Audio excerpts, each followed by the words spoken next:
Tobacco harm reduction. Hello everyone, my name is David Burns. I work for a company, Bay Pharma, in Australia, and we manufacture and supply products through the prescription-only model that exists in Australia, and we also operate in New Zealand. I've been involved in nicotine vaping in one form or another since about 2016, and my background and experience is in the in vitro diagnostics industry, medical devices industry. Good morning, my name is Martin Steinbauer. I'm originally from Austria, but have been in the United States now for 13 years. Originally started out at Harvard University, where I got a degree in applied mathematics, and then afterwards worked in financial services, and now I'm a chief engineer of a vaporizer technology company focusing on sustainability and then IoT solutions. Thank you. I think we've each got microphones, we can use those. Firstly, an apology to the women who are present. We did try to have some better gender representation on the panel, but unfortunately weren't able to achieve that, which is barely forgivable in this day and age. Secondly, a comment about my own philosophy.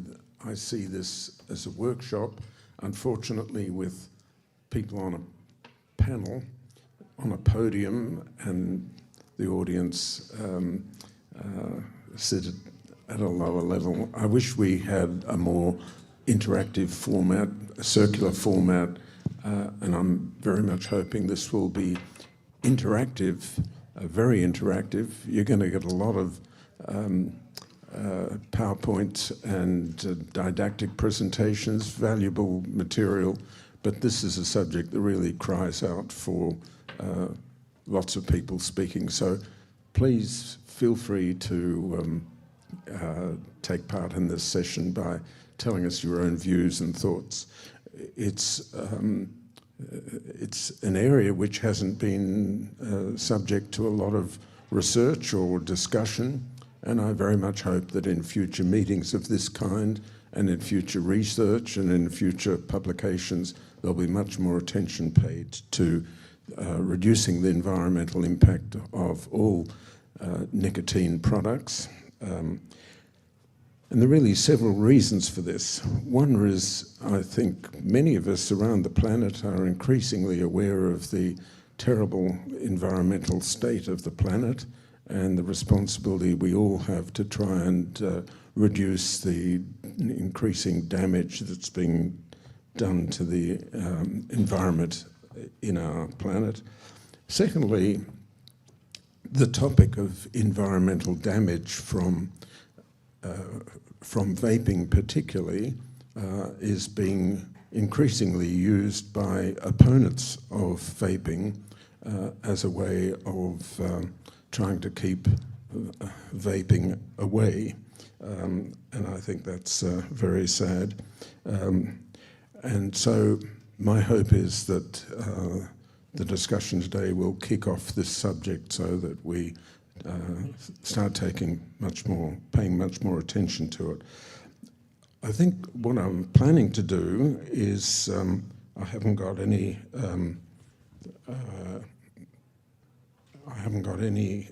slides or PowerPoint. I don't think any of us on the panel have, but hoping that we'll make impromptu remarks and stimulate a lot of discussion.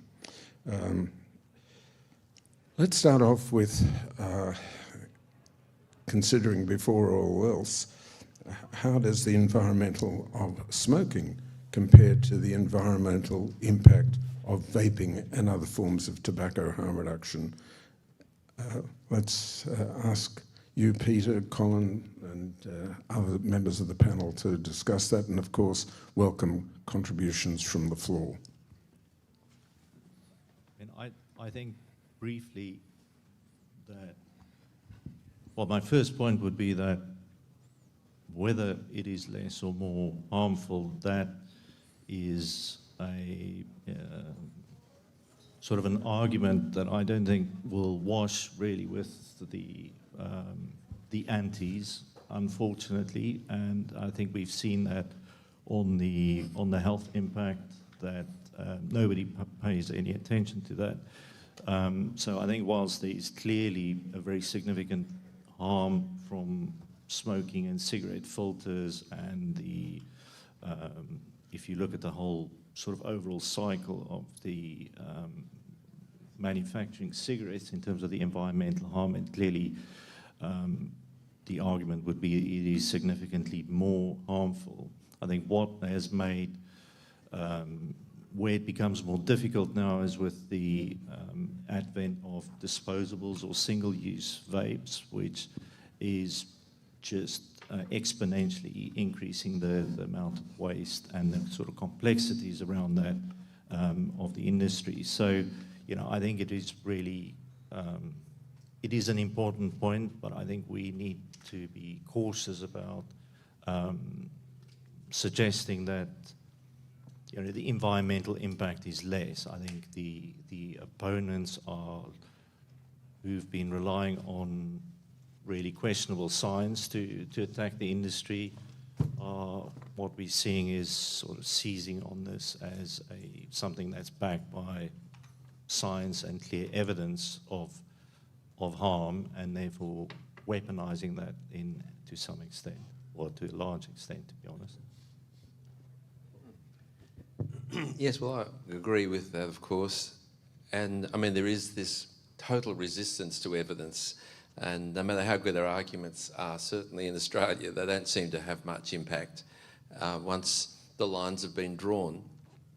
There are special issues around vaping products, though. Of course, there is the issue of, well, fires in disposal, in landfill and in waste bins, although, of course, there are more fires from cigarette smoking. But of course, yeah, I mean, there are certainly more toxins released from cigarette butts, and we know that they survive hundreds of years. Vaping devices release chemicals.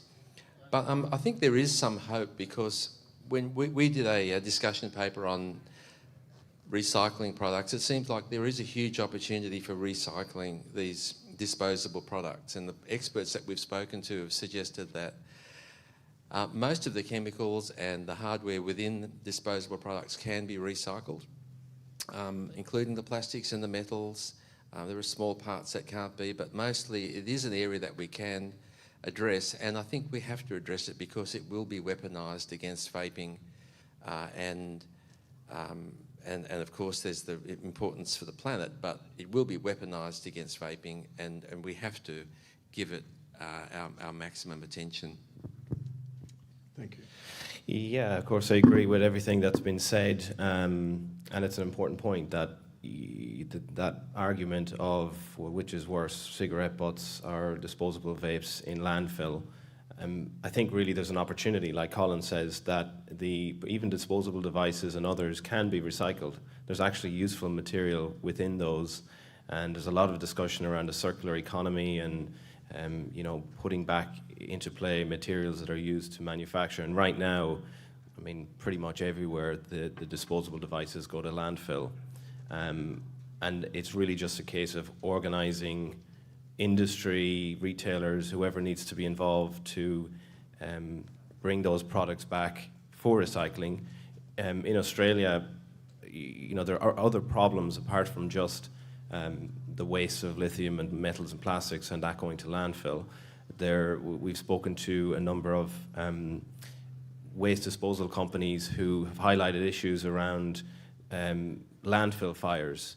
You know, there's a high load of lithium-ion batteries that are generally unstable, making their way into landfill, and as the compactors or machinery rolls across, it can, and it's not necessarily, they can't confirm if it's due to disposable devices, but there's a strong suspicion that with the number of batteries in landfill, that could be a reason for landfill fires, and some of those can go for, there was a case in Melbourne that we discussed for months. They're very difficult to put out, years even.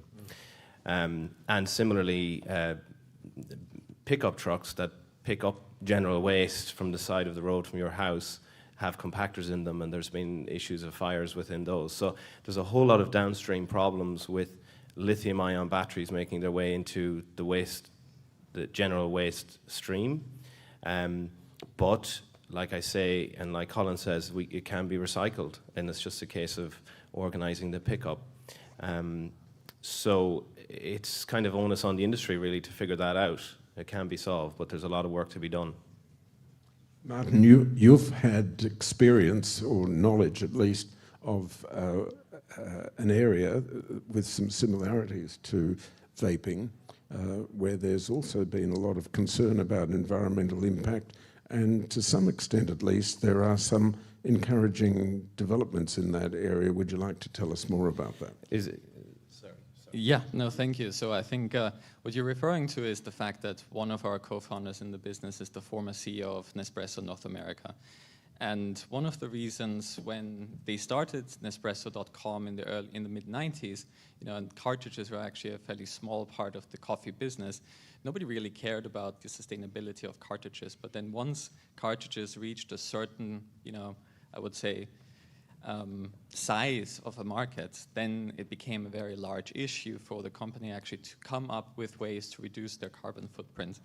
And there have been very innovative ways by Nespresso, for instance, that address both the collection of the cartridges and then also the disposal of the cartridges and the reuse of certain components. And that's actually something that we do as a business as well. Having had Fred as part of our team has been helpful in building in sustainability into our DNA directly from day one, from design to manufacturing and so forth. But to the question of cigarettes, and do we know about how sustainable cigarettes are vis-a-vis vapes, there's actually one very interesting paper by Imperial College London from 2019, which has sort of a life cycle analysis or carbon analysis from cultivation to other parts of making cigarettes that we very much like. And it basically found that one cigarette is roughly 14 grams of CO2 emissions. Right? And then it's quite interesting to us because we know that vaporizers definitely emit more carbon dioxide when they are produced. For instance, our battery alone, 3.5 grams of lithium, would emit 52.5 grams just from the mining. But what's important here is comparing a vaporizer that we make to cigarettes in a conversion area that just makes sense. For instance, since we're 80 milligrams and you roughly have 1 milligram per cigarette, you could say that roughly 80 cigarettes are equivalent to one vape. And then 80 cigarettes multiplying times 14 grams, you get 1.1 kilograms, right? And is a vape more sustainable than 1.1 kilograms? We believe so, but there's not been any research done, whether by academia or by us, that we know of. Well, that's very encouraging. And your colleagues in Nespresso did achieve some success in some countries, but failed to achieve similar success in other countries. Could you tell us a bit more about that? Yeah, absolutely. And this is actually where sort of the first thing that we really propose that our industry needs to do is to study the carbon emissions of the actual product. So for ends, it would be open systems, it would be cartridges, and it would also be disposables to really understand the underlying science of carbon emissions by product category. But then more importantly is human behavior, and that's really where Nespresso comes in. Human behavior, understanding what people do if you just give them a product without telling them anything. What do they do in terms of its disposal? Then you also need to study what do you do in terms of educating these people. Do they understand that their behavior is wasteful? Do they understand that there are carbon emissions that could be reduced by simply dropping off these products either in a direct-to-consumer fashion with a recycling bag, which Nespresso is very known for, or in a collection receptacle, which we've seen some successes in the vaporizer industry specifically. So, but then learning about how do you actually do this in our industry, I think is key from Nespresso. And here it's interesting because some countries you have a lot of voluntary recycling. Nespresso doesn't pay any deposits or deposits on cartridges when they get recycled, but despite that, they see actually a high adoption rate in countries like Switzerland, for instance, medium high adoption rate in countries like France, and a lower adoption rate in countries like the United States. And understanding that culturally why that is something that we're also quite interested in doing. Well, there's a lot to think about in all of that. And David, I wonder if you can tell us a bit more about how you would split the various components of vaping devices, the plastics and the lithium. how do we approach reducing the environmental impact of those and other ingredients, bearing in mind that there's increasing concern about plastic pollution in our environment? Yeah, so it's very difficult because this all changes from one state to the next, from one country to the next, how they handle recycling, the sorts of recycling facilities that exist, if it's for plastics or if it's for batteries. Australia is lucky in that there are two battery recyclers that can process embedded batteries. So those are, batteries that are in laptops or maybe in a drill, a rechargeable battery for a drill, that type of thing. And so can they be easily processed? I know there's been a lot of discussion around dismantling disposable devices and sort of putting them into constituent parts, but that's kind of an unrealistic, I think, thing to do on a mass scale. Another challenge we've had in Australia is that some states would have made a sort of an issue of the nicotine e-liquid that can be present and whether or not that needs to be somehow removed. I should say that even the recyclers that we deal with in Victoria, they do need to process the vape separate to other product. Because of the nicotine e-liquid, it has an impact on the wastewater that's produced when they crush and process the devices. But that issue is not insurmountable. It just really requires a bit of will from the recycler. But ultimately, the battery being embedded, regardless of what's around it, that would be considered an embedded battery and will need to be recycled as such. If the battery can be removed, then depending on the types of plastics and metals that are in the product, it will be handled in a slightly different way. So standardizing the materials that are within the products is important, possibly having the battery be removable. There's a lot of things to consider, and it's really something that will depend, I think, on the sorts of recycling facilities that are available in your region. Thank you very much, David. We've just been given a device, which is a question and answer machine here. So we need your questions so the panel can answer them, or maybe you can put up a question and answer it yourselves. And I hope we also have some microphone facilities in the audience. If not, please come up and we'll hand you with...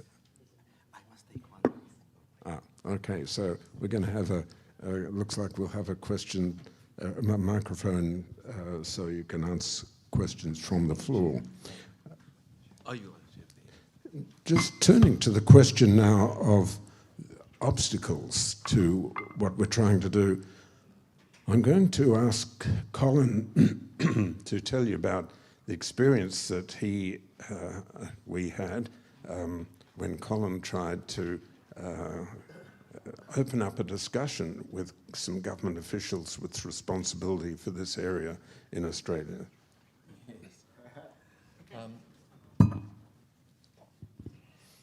Yes, the Australian government, as you would know, is very anti-vaping, and their responses aren't always based on evidence, but more on an agenda that's been established for some time.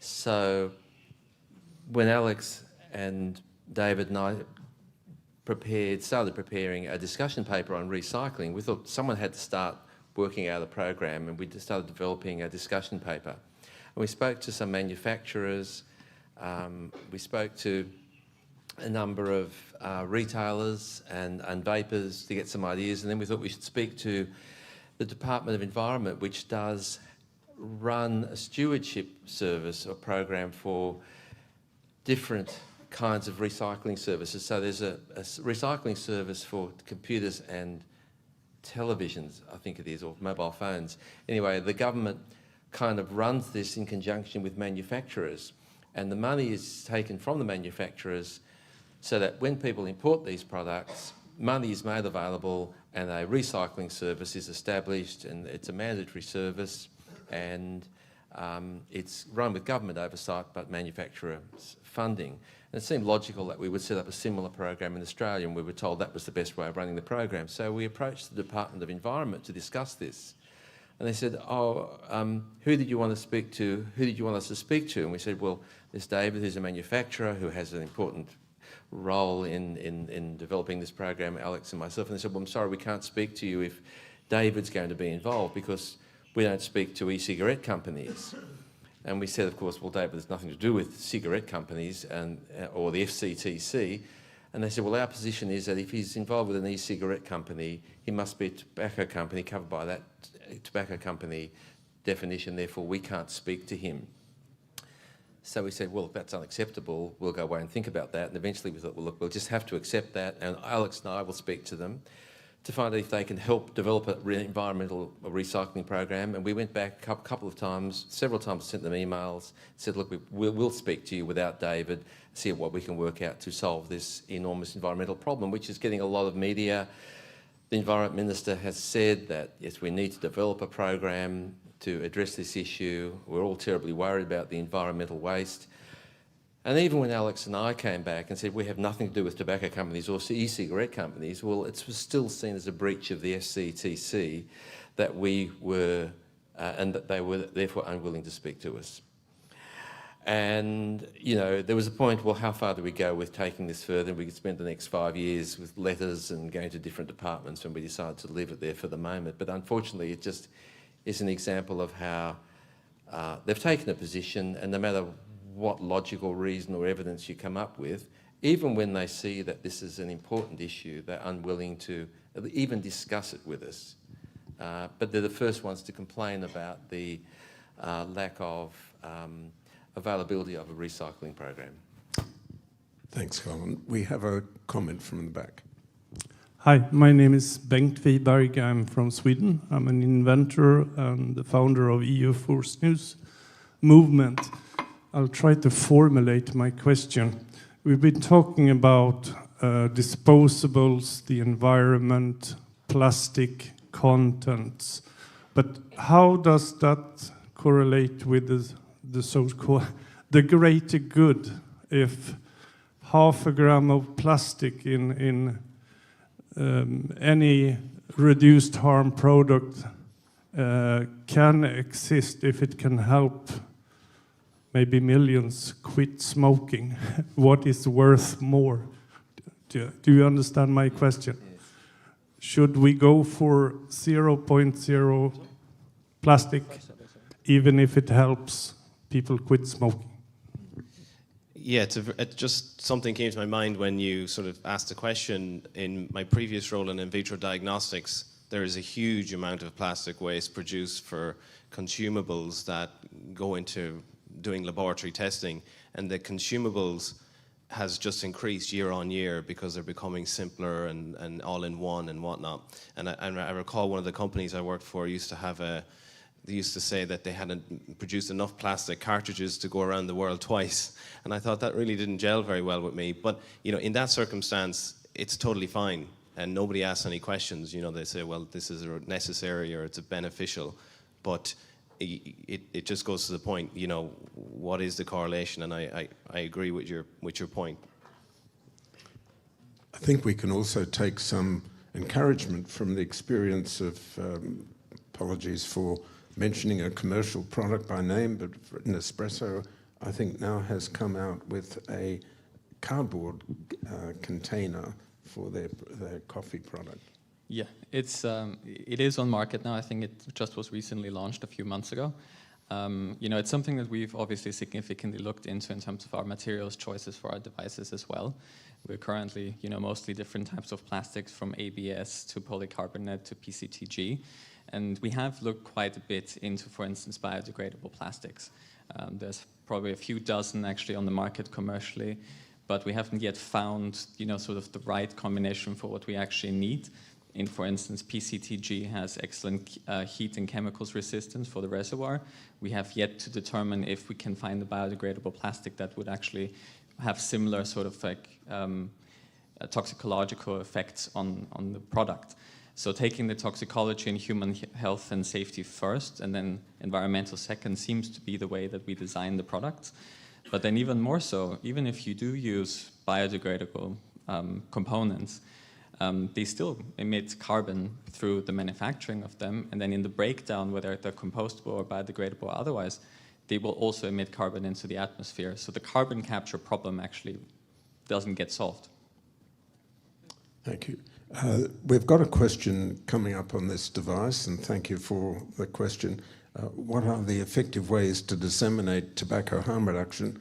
I think we'll be talking a lot about that over the next few days, so I think I won't take that question, but there's this gentleman in this third row. For example, I have one of their machines, and one of the neat things about it, which I'm just thinking about now, is you cannot throw the cartridge away. When you open it up, it automatically shoves the cartridge into a container that captures about 20 of them. So you really are changing behavior by the design of the product. And, you know, I got the bag and I empty it out into the bag. But it's interesting that you can't just take it out and throw it away. Absolutely. Thank you. There were some other questions from over here. Hi, I'm John Oyston. I'm an anesthesiologist from Toronto, Canada. It seems to me there's two big strikes against disposable vapes. One is the vast amount of post-consumer waste they produce that are, at very best, difficult to recycle.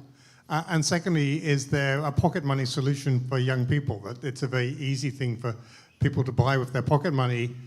And most countries don't allow the sale of single cigarettes, but we do allow the sale of a single vape. So I'm wondering, how bad would it be for tobacco harm reduction if we just had a ban on disposals? I'm going to ask Colin to comment on that. Yeah, ban on disposables. Look, it may come to that, and we've certainly just made the decision in Australia to ban disposables because of the children. The problem is that disposables are a valuable transition model for many smokers. We know there are many people who are elderly, who aren't technically minded, who want something simple, and it's a very simple way of making a transition. And you've got to weigh up the harm from those disposables that are wasted against the potential benefits to people who would otherwise not have quit. So, and if you ban disposables, is it really going to have a big difference, make a big difference? I mean, there will still be the black market, and all of our disposables in Australia just about come from the black market. So is it really going to make a difference anyway? And we've found in other countries that when you ban one product, people transition to another product anyway. So I'm not sure it's going to make all that much difference. I think you bring up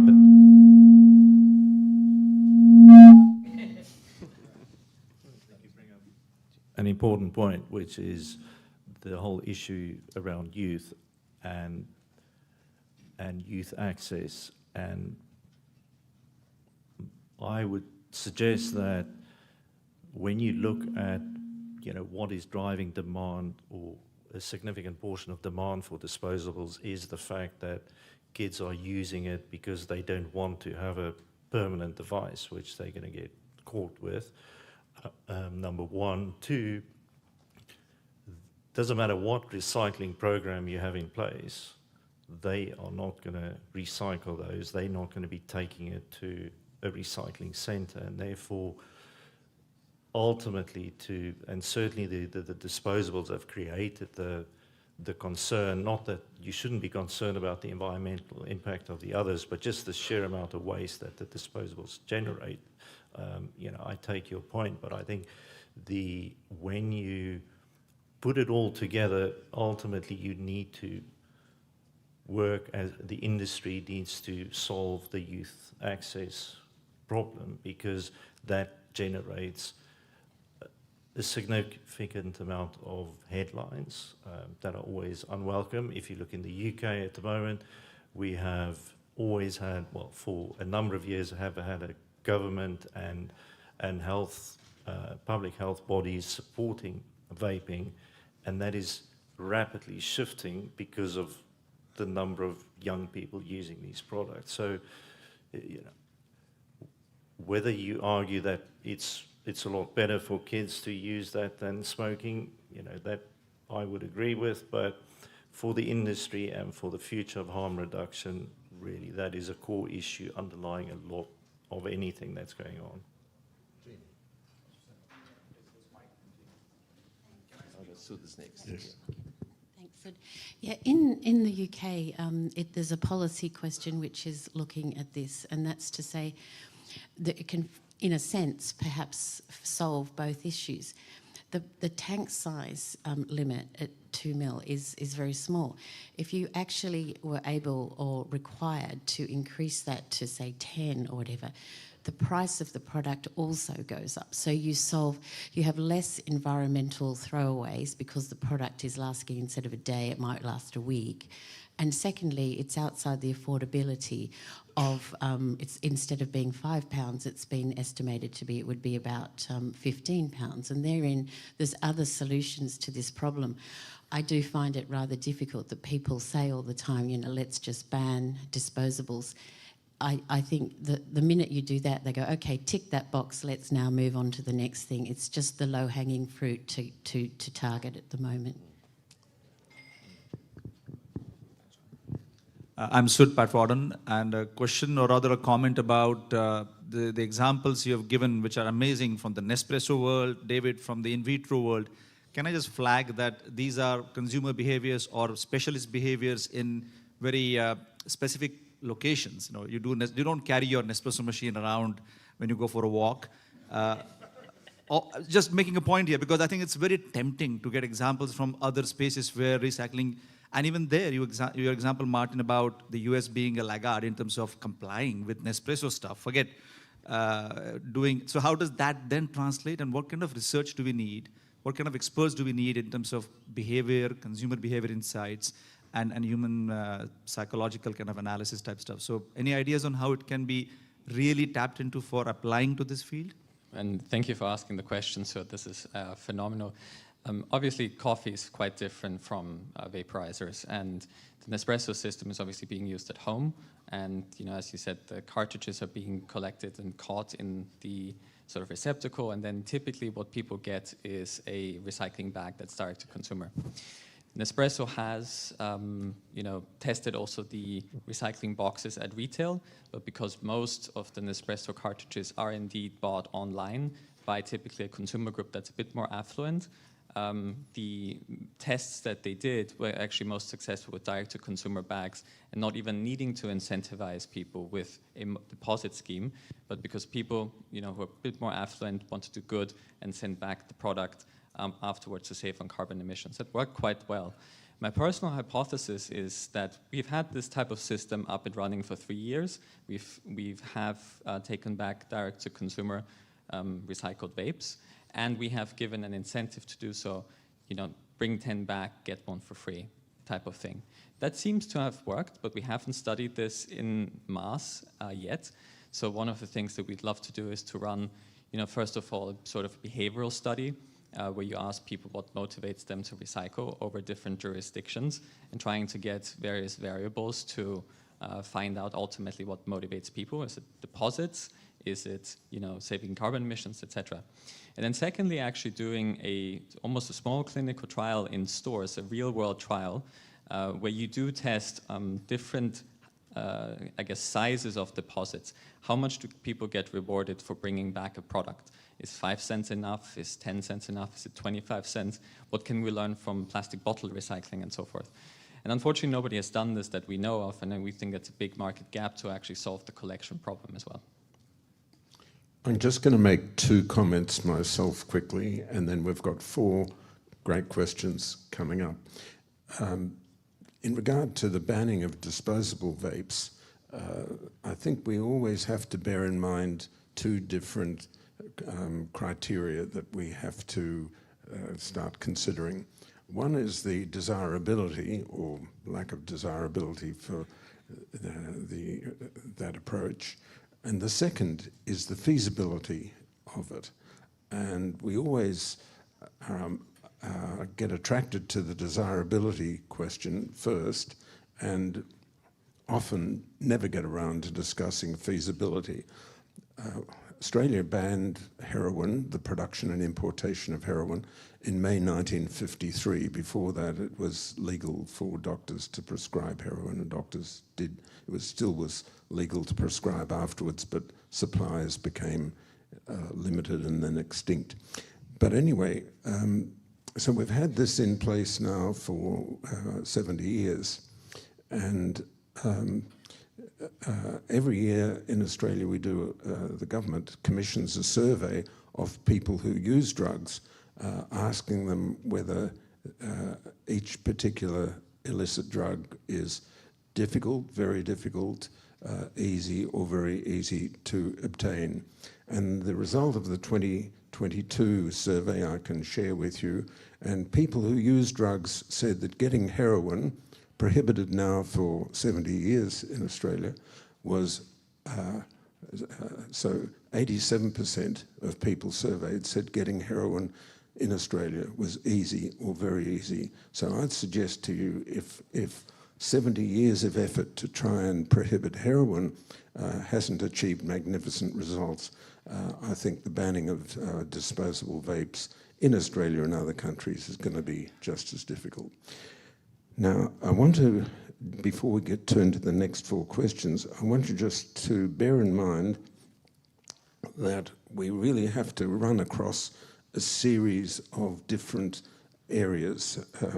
The design of equipment, the manufacturing of the equipment, wholesalers, retailers, consumers, people from the recycling industry, people from the waste products industry, and we also have to, I think, if we're serious about this subject, come up with some concrete ideas about a research agenda for reducing the environmental impact. So if you are thinking about this subject and want to ask some questions or make some comments, and please do, bear in mind the variety of subjects we really need to cover.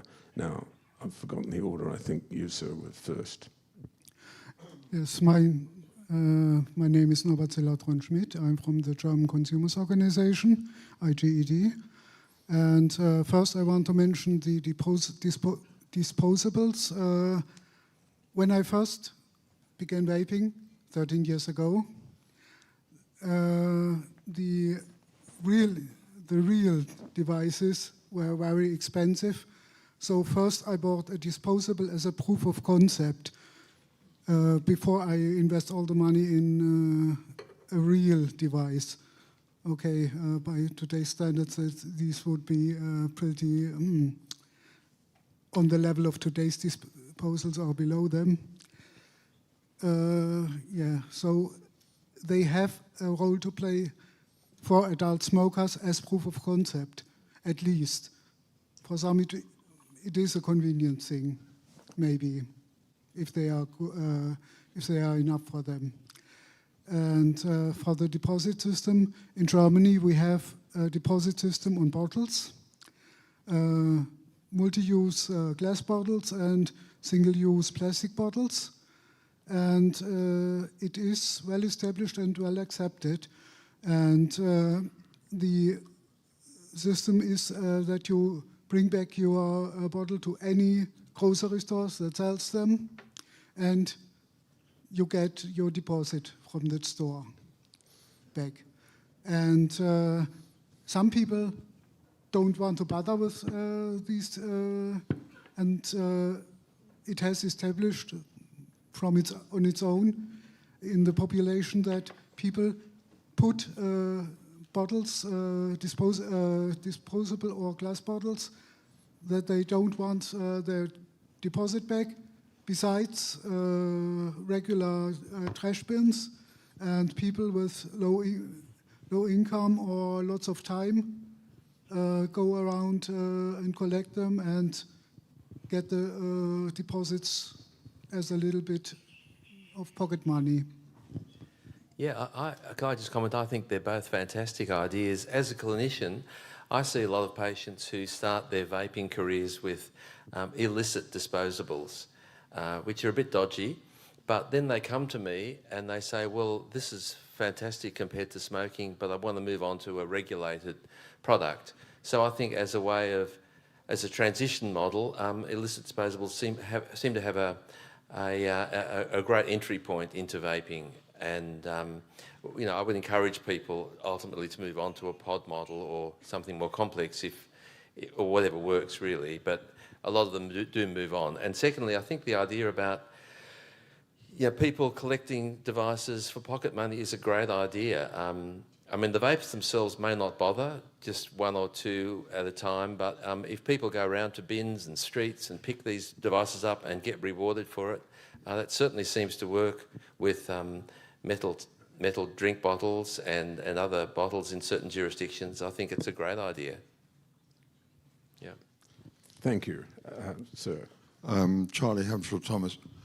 Do you think vape manufacturers and retailers are doing enough to help the users? And I'm not just meaning about responsible disposal, but encouraging, incentivizing users to move on to other products that are more environmentally friendly and sustainable, providing information on responsible vaping, any number of things. And can I ask one other ancillary question? Isn't there a finite limit in the world's lithium ion? And we're not mentioning the word sustainability, but how sustainable are these products?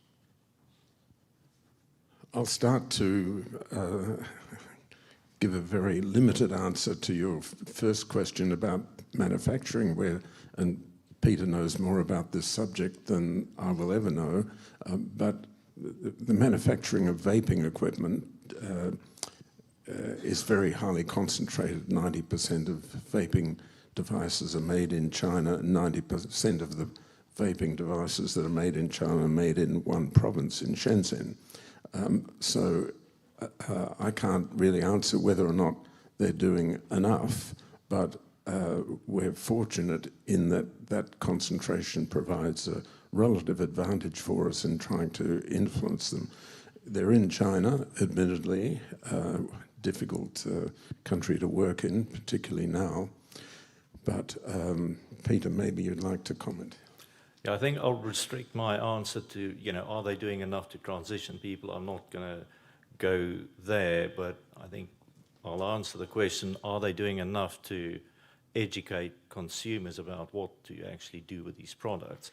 And if you, regardless of where they are manufactured, if you go and look at any product available, for example, in the UK, if you bother to read the package insert, you will find that there is recycling information and stuff that you're meant to do it. Do people ever read that? No. I went and bought a few products just to see whether it is actually there or not, but I've used plenty of those before and I've never bothered to read the package insert, so people don't read those. If you go to the company's websites, you will also see some are easier to find than others, but you can find the information, but it is not in your face. So I think, does the industry do enough on that front? Probably no. I think there could be a lot more upfront education to consumers as to what to actually do with these products. But it gets back to the point about youth again. Certainly kids who are buying this to go to a party are not going to read any package insert, and they're not going to bother about that. I think your other question was...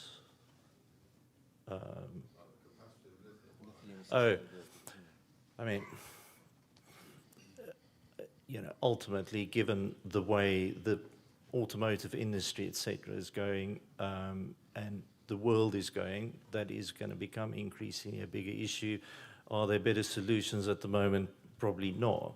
I think the broader answer is a lot of it. I think the initial attention of the industry and whoever designed these products was not thinking about sustainability necessarily. It is more about getting the best, the best consumer product out there. This is now becoming a really big potential problem for the industry, and therefore it needs to be an industry solution. And it is a somewhat more complex industry solution than, say, Nespresso, because Nespresso had a virtual monopoly in that. It's easy for them to do it in a sense. I'm not saying it's easy to do, but it's much easier when you are the dominant manufacturer of that type of product. There are a lot of different people here who need to work together, and ultimately it needs to be an industry solution, and perhaps there needs to be a lot more creativity applied to the problem, because if it's not solved, it will pose a serious threat to the whole tobacco harm reduction movement. I'll just make a brief comment to say that large deposits of lithium have recently been identified in South America, I think Bolivia, and also in the United States.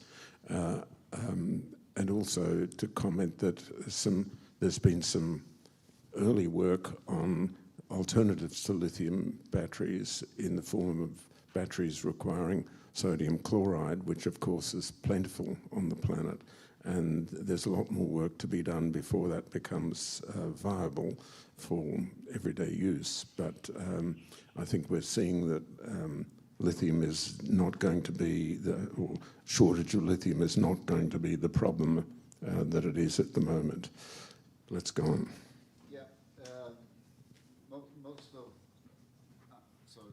Yeah, Roberto Sussman from Mexico. Most of what I wanted to say have been already said, so I'm going to be very brief. And industry solution. Industry needs profit, and industry also produces technological development, whether in China or in other industries. Why not create a new class of devices called the returnables to compete with the disposables, right? But it's not only, technically, you would use the device and come to a place where they can refill it. This has, it's going on with refreshments, for example, and it can work if it is well structured. If I am a user of one of these devices and I have to walk 2 miles in the snow or 2 miles in the sun to get it refilled, then I will not use it. But if in every corner or in every shop there is a possibility to refill it, and if there is sufficiently good marketing, and of course we also need regulators agreeing, etc., this can be a category that can really fight against the disposables. And it will reduce the waste and will educate people to use a device and just refill it. I'm not saying it's a magical solution, but it's a possible solution for this problem. Thank you, Roberto. Down the back, the gentleman with his hand up. Can I just comment on that? Yes. Roberto, I would have thought that technology is already available as refillables and refillable pod models. Why can't people? Yeah, why can't we encourage people to transition to those models from? Yeah, but what I mean is you would not have to buy a cartridge. Just go to the store. There is a machine, and they refill it for you. Because if you have to buy a cartridge, then it already exists, and it's not competing with disposable. I don't know whether people heard Roberto's response to Colin, but Roberto was saying that why not have refillable models that can be filled up in the store that don't require any more device. Down the back, sir. Next to you. Sorry, the men in the pale green shirt. Oh, we're together. Oh, okay. Jason Tian, from Two First, an e-cigarette media from China.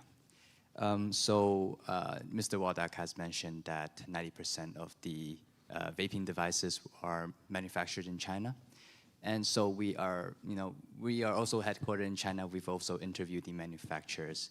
And we asked them about the recycling solutions. They do have actually a lot of solutions in their head, but then they kick the problem to say it's their customers. What do they want, right? What is right for their country? And then we also interviewed brands as well as local distributors. They also kick the problem to the government. It's what does the government require of them? What is the requirement that the government has standardized? And then when we asked the, example, MHRA or from UK, we asked them, what's their solution? Then they kick the problem to another department. So it seems to be like this recycling solution is kicking down the problem. Is there a way that we can, do you have a suggestion or an idea to tackle it at the whole industry as a whole? Because it seems to be like this cycle of kicking down the problem is just not connecting. Well, thank you for your comment, very helpful comment. To answer your question, yes, I do have an answer, and my answer would be the establishment of an organization, an international organization with representatives from all of those fields that I mentioned before, design, manufacturing, et cetera, consumers have to be there as well, wholesalers, retailers, working together to try and address the very important problems that we're talking about, because it doesn't matter which field of endeavor we are in, we have to reduce the spoiling of our planet, which is reaching very dangerous proportions. So I think working together is there's no alternative to that, and we have to have each of the various interest groups, stakeholders, join in that effort. But thank you for the comment. I think the lady in the red and orange is holding a hand up. Thank you. Okay, thank you very much. My name is Helen Fadipe. I'm from the United Kingdom. I'm not from this industry. I'm a town planner by profession. And so my interest in this particular session is looking at the land use and how it impacts on the environment. And I'd like to start by thanking Martin for sharing your experience of what you are doing at Espresso. I would like to point out that in the United Kingdom, there is active recycling of printer cartridges, water cartridges, batteries, and that's because in most supermarkets, there are places you can drop those items off. And so householders would often take items to those supermarkets. I also appreciate the mobility of e-cigarettes, as one of the gentlemen over there mentioned. And from a land use perspective, most young people are those who tend to use the e-cigarettes. And they often congregate in public spaces, in parks, open spaces. And often, these are the places you would find the empty refills and all of that. What I'd like to ask is that even as a start, we could begin to map out where are we finding large waste. Because it's not, yes, it might be that people throw it on the streets and those are picked up, but there are some areas or neighborhoods where young people tend to gather to vape, where you find such things.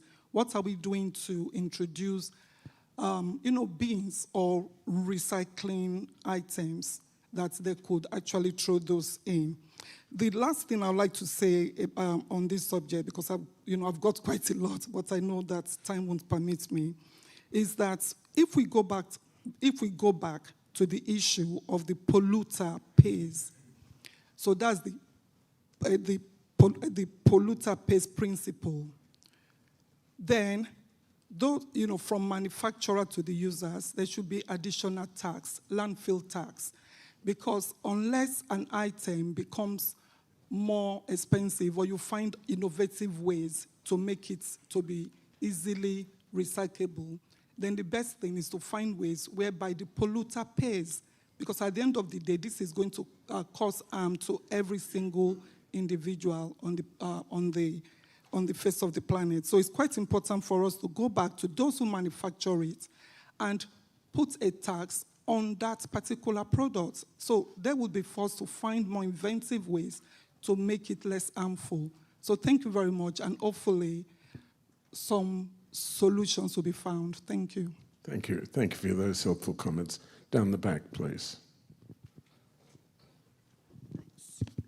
Hello, Carolyn Beaumont from Australia. And I follow on directly just from the previous question, actually, in terms of there'll be littering everywhere, but we need to focus on the areas where there's the most littering. So young people, music festivals. I was talking to a friend recently. She works at a cleaner at the festival somewhere out in a country town in Australia, and absolutely littered with vapes.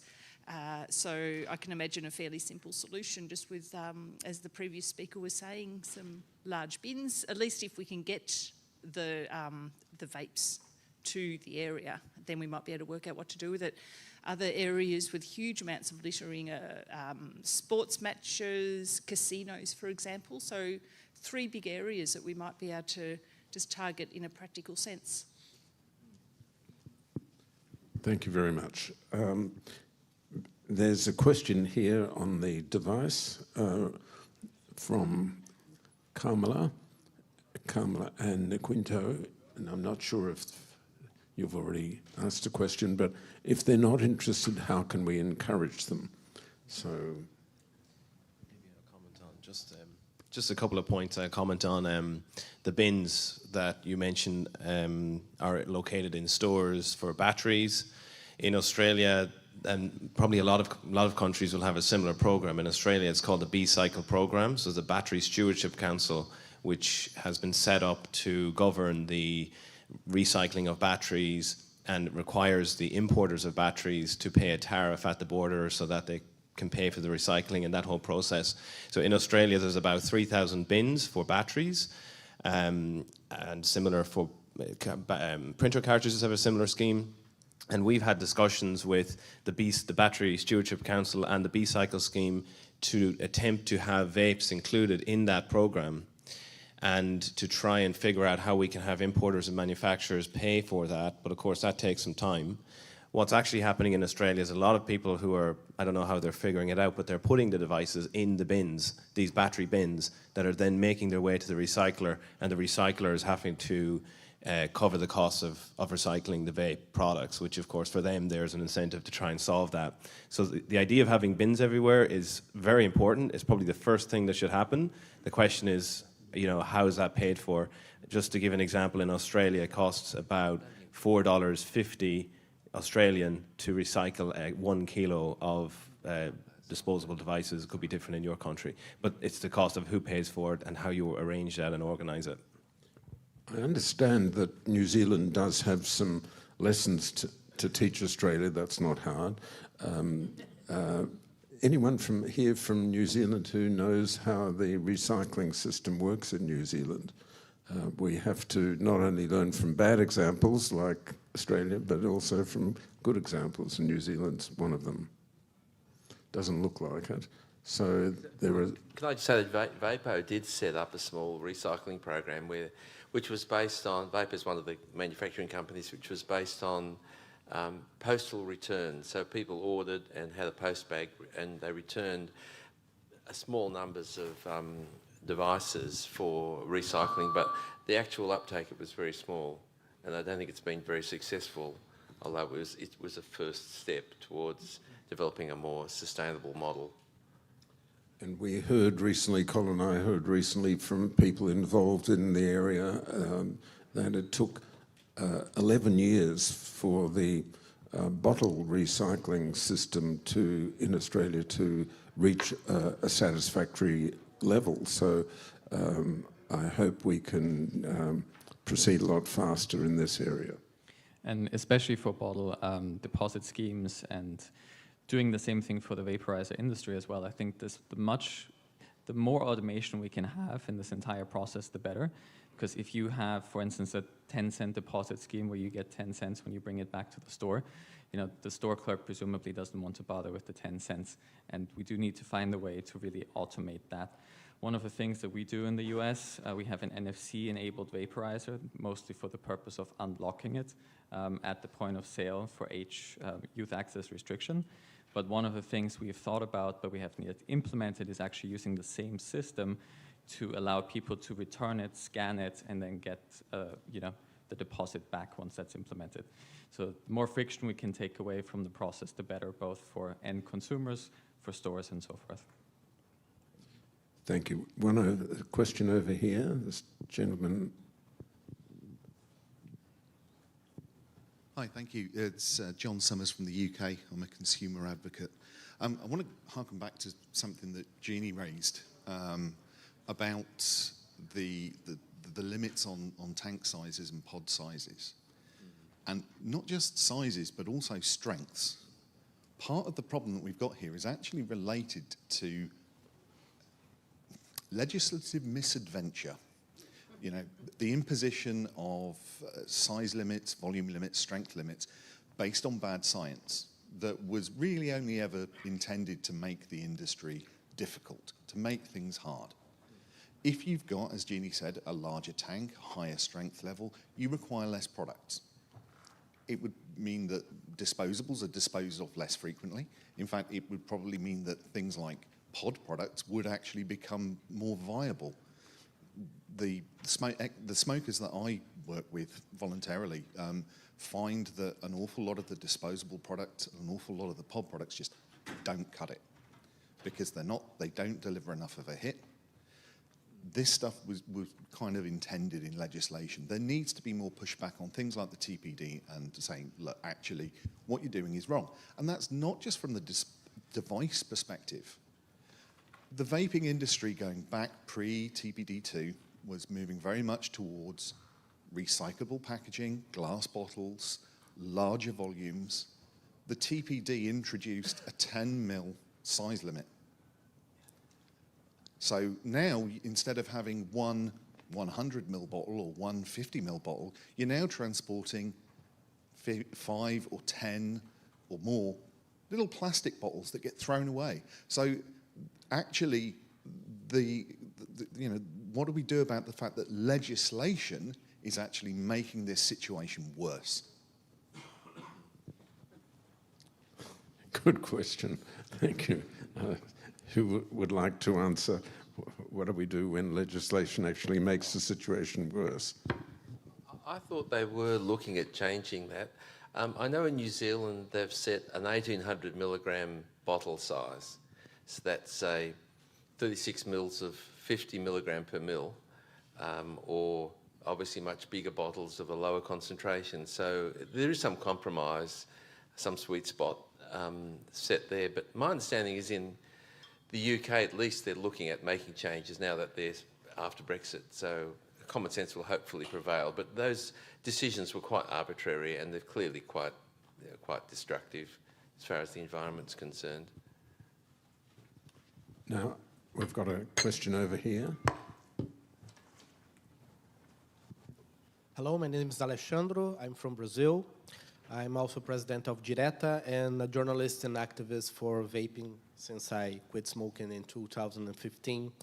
Thanks to vaping, I think it saved my life. So I watched along the years a switch between consumers using vaping devices like mods and external batteries and atomizers to disposables and pod systems. I would like to know from you, from the panel, your opinion about who dictates the market. Is China making those products and changing the way the consumers use those products, or are the consumers wanting these products? Because in Brazil, despite the prohibition of sales, we've got millions of people using, and I often see people complaining about not having those products anymore, like atomizers and low nicotine concentrations, and only disposables with high amounts of nic salts. So I'd like to know what do you think about this switch in the market? Who dictates that? Thank you. Well, I think ultimately the consumer dictates it. The industry consistently tries to find products that more and more people want to use. And why do people want to use it? It's ease of use, it's sensory delivery, the taste. For example, the disposables we get today deliver a very consistent flavor, no spitting or, sort of liquid in your mouth, etc., over the entire life of that disposable vape. So sort of coming back to the point about refilling, if it can be refilled in the same way, that is something that would be desirable to consumers. So it's easy, the delivery is good. So, ultimately is the consumer, but the industry drives it because they continuously seek for the next best product that consumers are going to buy rather than from their competitors. And that, to some extent, also brings the whole question of recycling into the mix, because if you have consumers demanding that these products are so that they say we don't want this, and if there's sufficient education about the impact, that ultimately also drives, if it becomes a desirable product quality, that it is environmentally friendly, that drives the industry to look for ways to make it more acceptable. Can I just add to that? I think in the early days, the mods and the more complex devices, there were a whole lot of enthusiasts who were that was a large part of the experience. And I think as the disposables have become more effective and so convenient, and there's been more widespread uptake, I think it's a much larger number of people who are more interested in just an easy solution and don't want to go down that enthusiast path. So I really do think it's the market driving it myself. Okay, we've got two more comments. Please keep them quick because I want to give each of the members of the panel an opportunity to say some closing comments. Thank so you. Start with you, madam. Thank you. Alejandra Medina from Colombia. So you already talk about the disposals or the final in the value chains of the device. What about the extraction of materials and the impacts in the environmental about design? And if you think there is near reality to think about circular economy or eco-design in electronic cigarettes. Thank you. I can take this one. And actually, the interesting thing that you mentioned here is the circular economy. One of the things that I wanted to mention here that we do is we use something called synthetic nicotine over tobacco-derived nicotine. The tobacco industry ultimately emits 84 million metric tons of CO2 emissions a year, and 78% of that is just from the growing and the curing of tobacco. So a very large majority is just from the curing of tobacco, versus if you take that away, if you make nicotine in the laboratory under controlled pharmaceutical processes, you don't only get a better, more pure product, but also you really cut down on carbon emissions. And then if you do use tobacco-derived nicotine, for 1 ton, if I have my statistics correct, for 1 ton of cured leaf, it actually costs 6 tons of CO2, and you only get 4% nicotine out of that 1 ton.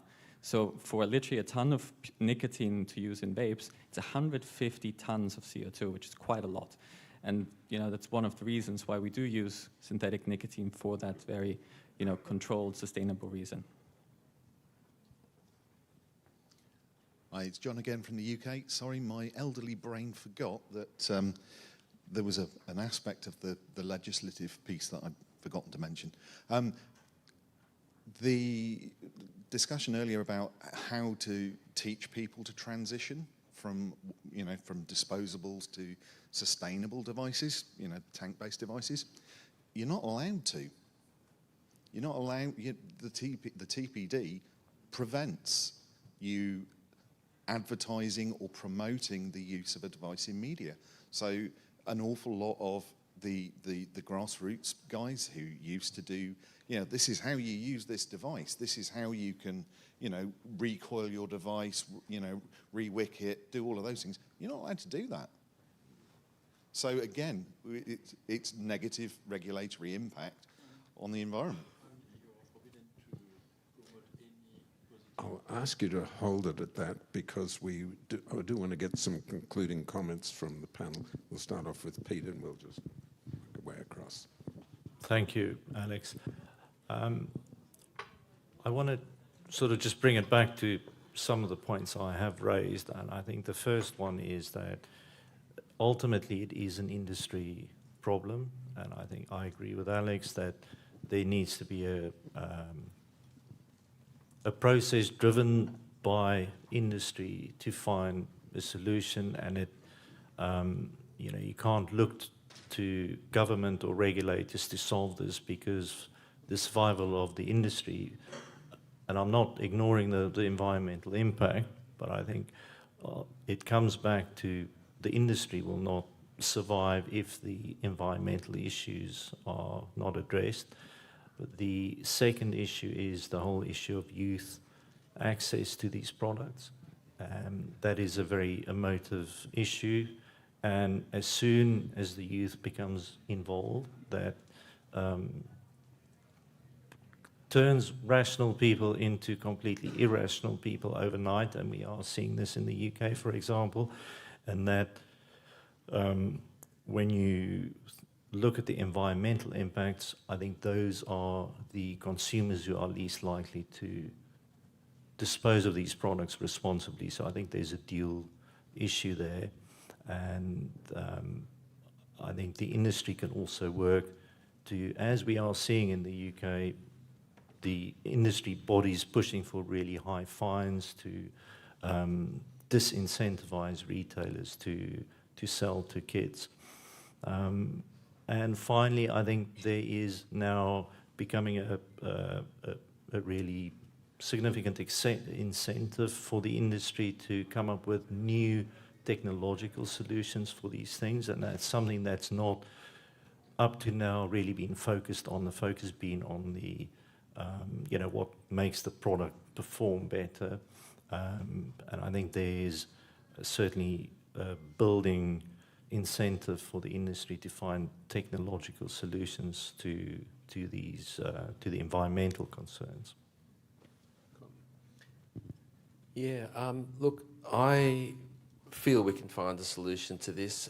I don't agree with Alex, it should be international. I think it should be at a national level. And I do think that it does need some government involvement. I think if you leave it to industry without mandatory regulations, unfortunately we don't always get cooperation. There'll always be those players who won't participate. So I think a combination of government and industry working together with the retailers and educating and incentivising consumers, and the manufacturers producing products that are more biodegradable and more recyclable. And I think with all of that, you know, with goodwill, we should be able to achieve our goals. I think we have to do this partly because to protect the planet, but also because this is going to be used as a weapon against vaping, and we have to find a solution, or it will be weaponised to undermine this life-saving product. I'll just make a brief final comment, and that is to say that I've been travelling around Europe on my way to this meeting in Warsaw, and I've noticed more and more, especially in Budapest, where I've just come from, looking down at the footpath, not only do we see in Budapest lots of cigarette butts, but we see lots of the residues from the heated tobacco products, especially looks to me like lots of discarded heats from the IQOS system. So I think this subject has to embrace other tobacco harm reduction products apart from vaping. Of course, vaping is a particular need for discussion, but we also need to cover the whole area, including cigarettes themselves. Yeah, so just agree with what's been said. Obviously, from an environmental perspective, disposables are the biggest issue at present in relation to it. My feeling is that unless it gets resolved, it's a threat to the industry as it stands today. There's no two ways about it. It is being weaponized. There's a very strong case against disposables. And like the rest of the group have said, I think industry needs to be forefront of this because it's likely to affect the most, but it's going to require multiple stakeholders, government and whatnot, to be able to address it. Martin. Yes, and so I agree with that as well. I don't think there's a silver bullet here, one solution that, solves it all. I think it's many different stakeholders coming together and, understanding what the problem is through research, especially on the carbon emission front of all the different types of ends, comparing them to cigarettes and so forth. and then B, studying human behaviors and how we really, get humans incentivized to bring back these products, and us manufacturers, upcycling them, reusing them, at least doing some carbon capturing here in order to be a long-term sustainable, industry. So lots more work to do, but also lots of research. Please thank all the members of the panel. Please thank all the people who asked questions.